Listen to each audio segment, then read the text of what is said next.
Mark Twain said, "If God had meant for us to be naked, we'd have been born that way." Right? Well, yeah, I mean, you don't see animals, I don't know, knitting their own sweaters and putting them on. Clothes were invented because of weather changes. So we need them to keep warm. But with the summers that we have, I mean, come on, you could be naked and you'd be sweating like crazy anyway. But yeah, again, I don't want to incite anybody to be a nudist. It's just, we're just having a conversation on this. Do what you want, do what you want. Dice, Mark Twain una vez dijo, si Dios quisiera que nosotros estuviéramos desnudos, hubiéramos nacido de esa forma. Sí, no, qué va, o sea, ni porque viéramos a los animales agarrando palitos para hacerse, pues no sé, para hacerse suéteres, ¿no? Agarrando hojas para ponerse en el cuerpo. Bueno, tienen pelo, es diferente, pero nosotros también teníamos muchos pelos antes y fuimos cambiando con el tiempo. Pero la ropa de por sí, pues yo creo que fue inventada al inicio, fue inventada por los climas fríos. Y luego vino el tema de los negocios, ¿no? O sea, luego se volvió un negocio, pero miren, eh, la moda, claro, pero miren la cantidad de gente y me sumo porque yo era una de esas personas de que puedes tener no sé cuánta cantidad de vestidos o vaqueros en el closet de que te pica las ganas de gastarte el sueldo en seguir gastando en ropa y dices, pero pues si ya tienes 50 vaqueros, ¿para qué quieres otro más? Y sí, tal cual. Entonces todo es un sistema financiero, lamentablemente, que podríamos decir le da trabajo a gente, ¿no? Pero ni siquiera, porque en la mayoría de lugares de donde viene ese tipo, donde viene la tela en general, son lugares donde las personas son explotadas y que están contaminando muchísimo el medio ambiente. O sea que no, ni le podríamos sacar algo positivo al tema. Am, si ustedes quieren más información sobre eso, pueden buscar documentales sobre la verdad detrás de los textiles. Hay un canal que se llama DW, que son documentales en YouTube, sí, YouTube. Y sí, dicen, si cada persona pues tuviera, no sé, solamente lo que realmente usa en el closet, no hubiera tanta contaminación en el mundo, obviamente también con la comida, con todo, pero que ustedes nada más tengan lo justo y necesario en el closet para poder cambiarse o usar. Y decían, pues el average, o sea, lo normal para una familia es tantos kilos de ropa. Y cuando empezaron a ir a través de los closets de las personas, ¿hace cuánto que no te pones eso? Y hace como 2 años, bueno, afuera, afuera. Y al final se quedaron solo con un poquito. Y cuando les mostraron detrás lo que iba, el proceso detrás de teñir de color algo, no como esto, vamos a decir, no algo. Pero bueno, yo contribuí menos porque es muy cortito. Toda la tinta que va detrás para teñir las telas, lo que contamina los ríos de lugares como la India y en las maneras que están viviendo esas personas y en las formas que trabajan sin sanidad, o sea, en lugares inaceptables. Y las compañías dicen que lo van cambiando y al fin y al cabo cuando realmente se ponen a investigar personas como las que hacen este tipo de documental, siguen en lo mismo, porque claro, todos quieren sacar el mayor provecho posible. Entonces, fíjense que no solamente con la comida, sino también el tema de la ropa. Entonces, quieras o no, podríamos decir de que los nudistas y naturistas del mundo se ponen ropa también todos los días, pero los que viven quizás desde casa, trabajan desde casa y cosas así, podríamos decir de que estamos aportando algo positivo al mundo porque no estamos gastando tanta agua, porque para cada camisa que cada camisa que se hace y encima cada camisa que se tiñe no solamente contamina, sino también gasta no sé cuántos litros de agua. Entonces, algo positivo tiene. Now, we can say that people that work from home and are nudists or naturists and don't wear that many clothing, you guys are contributing to a better system because not only are you not adding up to the consumption that there is, but also you're not adding up to the contamination, for example, because when you dye like a t-shirt, it's the process of dyeing the shirt, not the shirt, the fabrics. Sorry, the process that they do to dye the fabrics are contaminating a lot of rivers in different parts of the world. But I think most of them come from um, parts near India or in India. I don't remember right now. But yeah, you might think, oh well, but by consuming and being part of this business, we're helping people have jobs. If you only saw the way that these people worked and how horrible their situations and their factories are, how they're not monitored. And most of the companies, like the big companies like Guess, BB, Oscar, even the expensive ones, and how they say, no, no, no, we only purchase fabrics from the legit companies. And then there's documentaries that you can actually watch them. I think one of them is in DW in YouTube.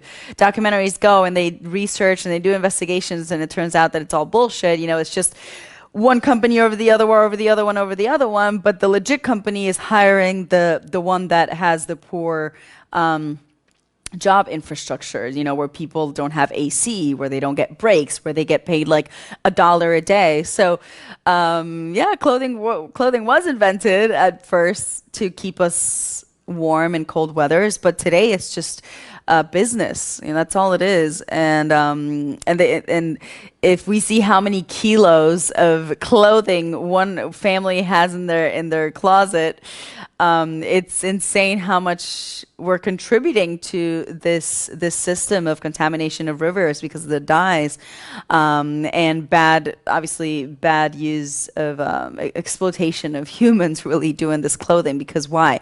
There's the need of consumption, of wanting more, more, more, more. So if you can look in your closet and say you've used the things that you've had in the last month at least once, then you're good. But if you are the one that's just hovering over more and more, and I used to be one of these, so hey, listen, when I was like any normal teenager, loved going to the mall, loved shopping, that's the only thing you lived for, is just buy new clothes.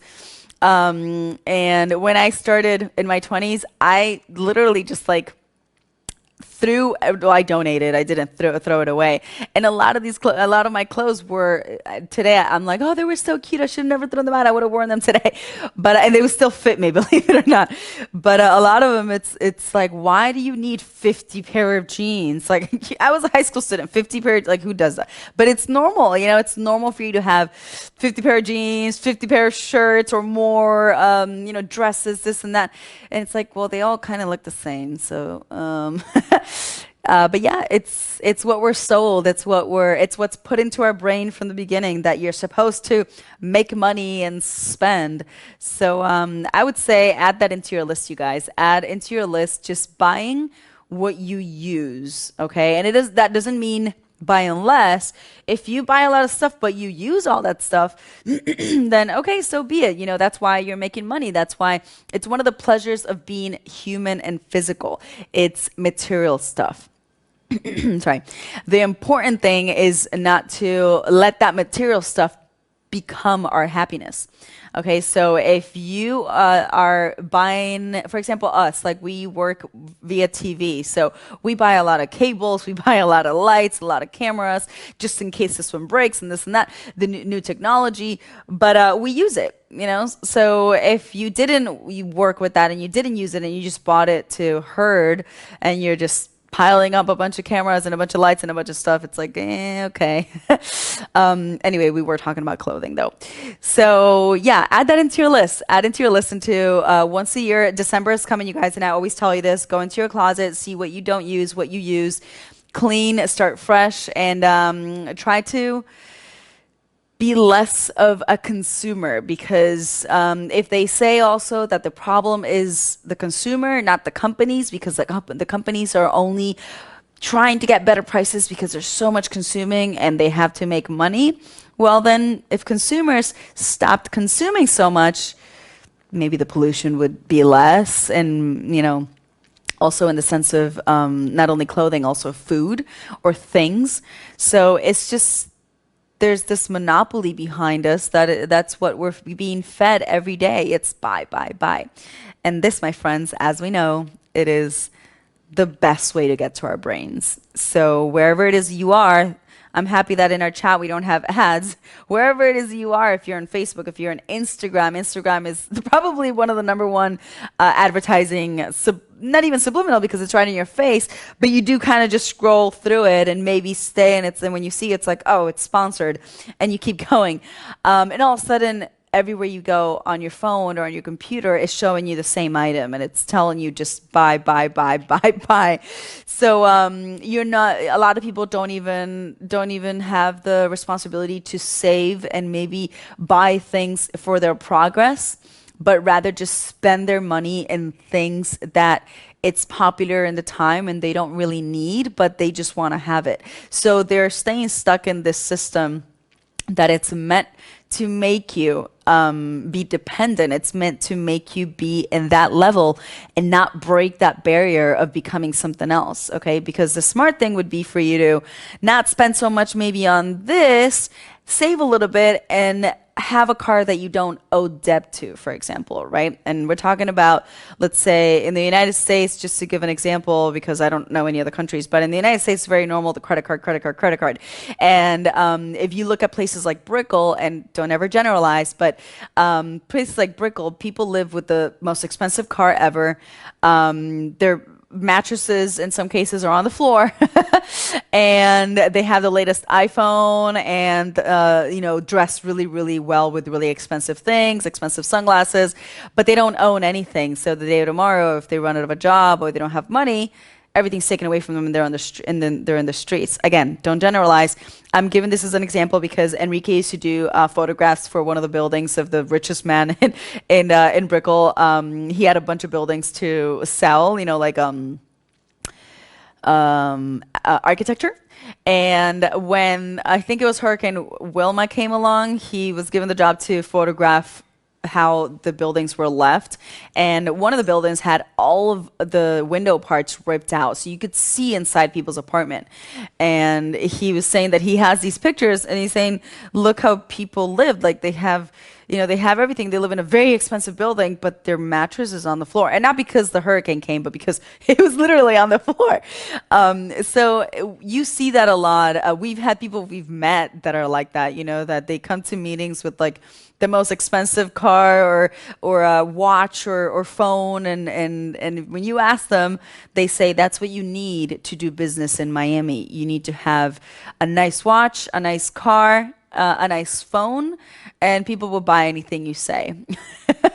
So it's what the world, or let's say a part of the world at least, has become, and it's really sad because I think the best thing for anybody would really be to be debt-free, to own the roof where you live at least. It doesn't matter if it's small or big, it's just these are the steps of a responsible person to do.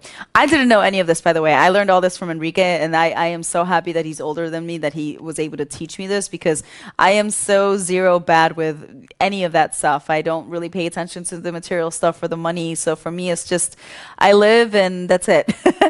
But I have seen that, and I have seen that in a lot of people, and it's like even in my family. And I think you guys, if this is you, or if this is somebody this is something that unfortunately is what the system has made us to become or be a part of.